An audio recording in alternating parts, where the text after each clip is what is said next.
The Hog Rider card is unlocked from the Spell Valley, Arena 5. He is a very fast building targeting, melee troop with moderately high hit points and damage. He appears just like his Clash of Clans counterpart, a man with brown eyebrows, a beard, a mohawk, and a golden body piercing in his left ear who is riding a hog.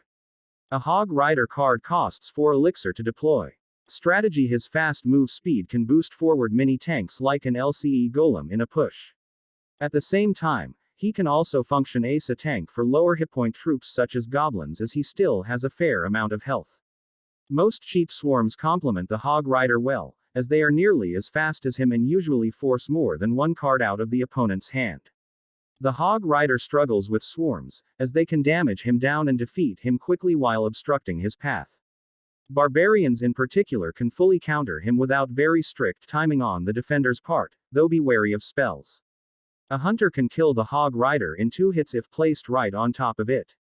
However, if you place something in front of the Hog Rider, the hunter's splash will damage the Hog Rider and hit the card in front of it more. The Hog Rider in conjunction with the freeze can surprise the opponent and allow the Hog Rider to deal much more damage than anticipated, especially if the opponent's go-to counter is a swarm, or swarms are their only effective counter to him. Skeletons and bats will immediately be defeated by the spell, while spear goblins, and minions will be at low enough health to be defeated by a follow-up zap or giant snowball. However, this strategy isn't very effective against buildings, as the Hog Rider will take a while to destroy the building, giving the opponent ample time to articulate another counter. Against non-swarm troops, it can deal a lot of damage during the freeze time, but this can allow the opponent to set up a massive counterpush. For this reason, players should either only go for a Hog Rider plus freeze when they have other units backing it up from a counterattack, or if the match is about to end and they need to deal as much damage as possible. It is not a good idea to send in a Hog Rider simply to destroy a building, especially if it is the only building targeting unit available, as defeating crown towers becomes substantially more difficult. Spells are simply waiting out the lifetime of the building are more effective. The exception to this is an elixir collector placed in front of the king's tower. If a Hog Rider placed at the bridge, he can destroy the collector for a positive elixir trade, though the damage from both princess towers will usually mean he does not survive to deal any damage to them. However, if the opponent sends in defending troops, it can be an opportunity to gain spell damage value. In a deck with several low-cost cards, it might be worth it to simply send the Hog Rider against one building. These decks shuffle their card rotation quick enough that they will arrive to their next Hog Rider before the next building arrives in the opponent's card rotation. Long-range troops like Musketeer and Flying Machine can snipe those buildings, preserving some of the Hog Rider's health, possibly allowing it to get some tower damage. When there are buildings placed in the middle to counter the Hog Rider, understanding the placement of the Hog Rider and the type of building placed can help the Hog Rider to bypass certain buildings. Passive buildings such as spawners and elixir collector have a larger hitbox than defensive buildings, which means that if a passive building was placed 3 tiles away from the river in the middle of the opponent's side, then it is impossible for the Hog Rider to bypass that placement, as the Hog Rider will get pulled to that building. Defensive buildings have a smaller hitbox than a passive building, which means if a defensive building was placed 3 tiles away from the river in the middle of the opponent's side, a Hog Rider placed at the very left or right side of the arena may be able to bypass it due to its smaller hitbox. If the player has a building already placed down in the center of the arena, and the opponent tries to bypass it with a Hog Rider at the edge of the arena, they can use certain air troops to push the Hog Rider towards the building as it jumps over the river, effectively denying the bypass attempt. They must be already hovering over the correct placement, as very quick reflexes are required to correctly perform this technique. For bats, skeleton dragons, and minion horde, they should be placed right in front of the Hog Rider as soon as it is deployed. For minions, skeleton barrel, mega minion, flying machine, electro dragon, baby dragon, inferno dragon, balloon, and lava hound, stagger the above placement 1 tile to the right if the Hog Rider is placed on the left side of the arena, and vice versa. They can also use ground troops to achieve the same result.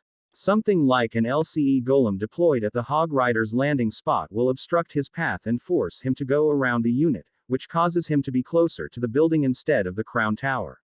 The Hog Rider can kite very fast non-building targeting troops due to his own very fast speed and building only targeting if he is placed on the fourth tile from the bridge, slightly into the opposite lane. He can also stall grounded units when placed right at the bridge. He will pull them towards him while deploying, and then be untargetable by them when he jumps over the bridge. After landing, he will pull them back. This can be useful when the player needs to deal damage in the same lane they are defending. It will also help separate troops behind a tank in a large push. A tornado placed on the second tile front of the player's King's Tower and staggered 2 tiles towards the Princess Tower will activate it without any damage dealt to the Princess Tower, helping them in defending future pushes.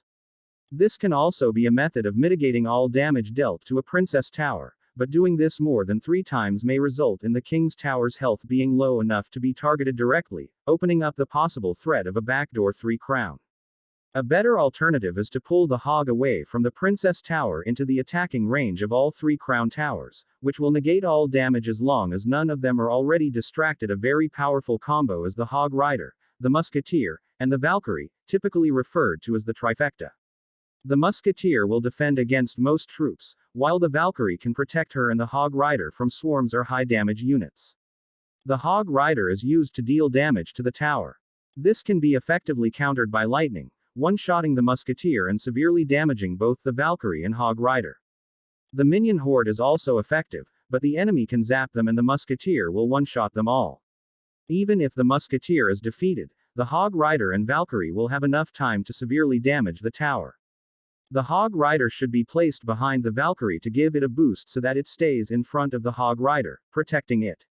A Hog Rider combined with a Goblin Barrel can be awkward for the opponent to defend against. Timing it so that the Hog Rider is tanking the tower shots for the goblins is the most effective way to deal damage. However, a Barbarian Barrel can shut this down with minimal tower damage for a positive elixir trade, as long as the Goblin Barrel was placed directly on the tower. Pairing the Hog Rider with the balloon can deal devastating damage. If executed properly, the Hog Rider will act as a tank while the balloon threatens to deal massive damage. The Hog Rider can also destroy any buildings attempting to slow down the combo. However, this combo is very vulnerable to swarms and anti-air cards as neither of the troops target anything but buildings. Additionally, they are easy to separate, due to the disparity in move speeds. Alternatively, the Hog Rider and the balloon can be played in different lanes to spread the opponent's defenses thin. However, a building or tornado can bring them back together for an easier defense. The Hog Rider can be paired with the Lumberjack as both a swarm bait and damage combo. It is a very fast combo with an extremely high damage output potential, so the enemy will likely try to counter it with a swarm. If this happens, use a spell like arrows to render the opponent defenseless. If they manage to defeat the Lumberjack, the dropped rage will make the Hog Rider even more dangerous than it normally is. A fast and deadly combination is the Hog Rider and Mini P.E.K.K.A. combo. Both units are fast, but the Mini P.E.K.K.A. does much more damage and does not attack only buildings, so the Mini P.E.K.K.A. can deal with troops like the Executioner and Musketeer. However, this combo can be defeated with swarms like Skeleton Army, which will defeat both of them since neither of them can deal area damage. They are also unable to target air troops, so the minion horde can stop this easily. A risky play is to deploy the Hog Rider at the bridge as soon as the match starts. If the opponent does not react fast enough, the Hog Rider will deal a significant amount of damage to the Princess Tower. This can also allow the player to quickly scout the opponent's deck if they happen to react to him fast enough.